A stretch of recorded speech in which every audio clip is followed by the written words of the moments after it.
Mayong buntag.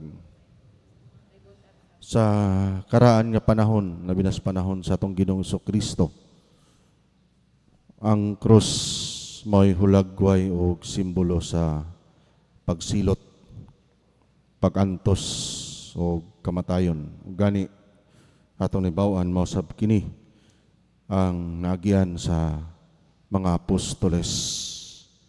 Mao sab siguro sa ato ang tawhanon nga pagsabot sa krus. Atong mga pagampo dili na siguro usahay basin og kanunay pangayoon nato sa Ginoo nga dili gyud ta magantos. Wala gyud ning krus. So bisan gani ang atong Ginoong Kristo sa iyang tawhanon nga pagbati. Sa dihang nagampo siya sa tanaman sa Getsemani, mo yang gipangayo samahan. Apan nasayod kita nga ang kabubuton samahan mao gayud ayang gisunod o iyang gituman.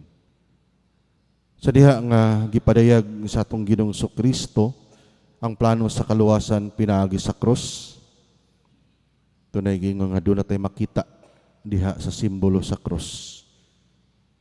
Dili lang mathematics nga makita nato ang plus sign. Ang kinabuhi diha sa pagantos may magdala ka nato sa dugang nga kinabuhi ug mailhan nato nga nangandoy kita nga madugangan atong kinabuhi alang sa sunod nga kalibutan ug sunod nga kinabuhi. Nga pinaagi sa pagantos kita makalabang ug madugangan sa kinabuhi alang sa sunod. Labi na sa gipangandoy nato nga kaluwasan. Pinaagi sa krus, pinaagi sa pagsakripisyo, pinaagi sa pagantos. Ug sa gingon pa sa uban, doon na po tayo makita nga duha ka litra diha sa pagsakripisyo sa atong Ginoong Hesukristo.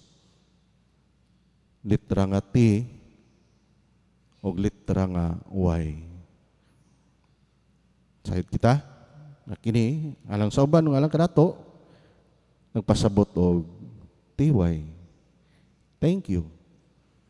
Ang sakripisyo sa krus sa atong Ginoong Kristo usa ka pagpasalamat tungod sa iyang dakong gugma nga bisan pagani hangtod sa kamatayon iyang gipadayag, iyang gipakita, iyang gipaambit.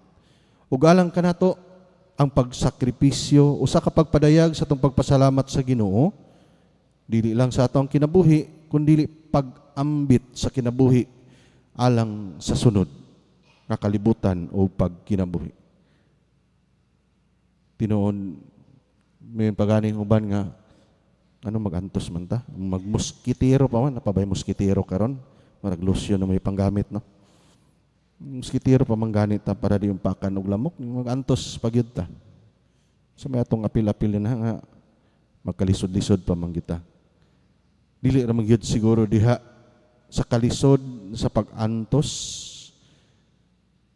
ang krus o ang sakripisyo. Sa kitinubukan, bisan pa man sa presensya o taliwala sa mga pagantos, kasakit, kalisod, ang krus hulagway sa paghigugma. Ang krus o sa kapagpadayag sa paghigugma. Mao nga kaniadto kung maghisgot kita gugma ang simbolo kasing-kasing. Apan gituhan nga mamot ang panahon nga ang kasing-kasing muhunong sa pagpitik.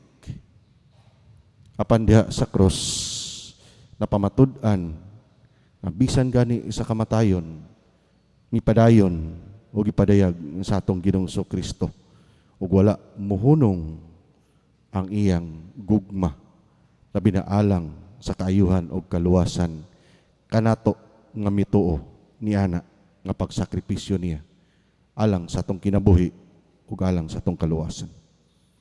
Diha sa atong pagpadayon, sa atong mga pagpaningkamot, sa pagsunod sa atong Ginoong Kristo.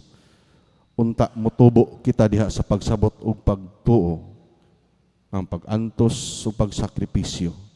Usa ka pagpasalamat, usa ka pagpadayag sa pagpasalamat ngadto sa Ginoo kay nakaambit kita sa makaluwas nun nga buhat ug lihok sa iyang bugtong anak. Apan labaw tanan, ang pagsakripisyo unta atong madawat atong masabtan o sa kapagpadayag sa atong gugma, sa atong mga kaigsunan, labi na sa nanginahanglan o gugma ngadto sa Dios na din kita nangandoy sa pagpakiguban o kahiusahan pinaagi sa krus padulong ngadto sa iyang gigharian. Napunta.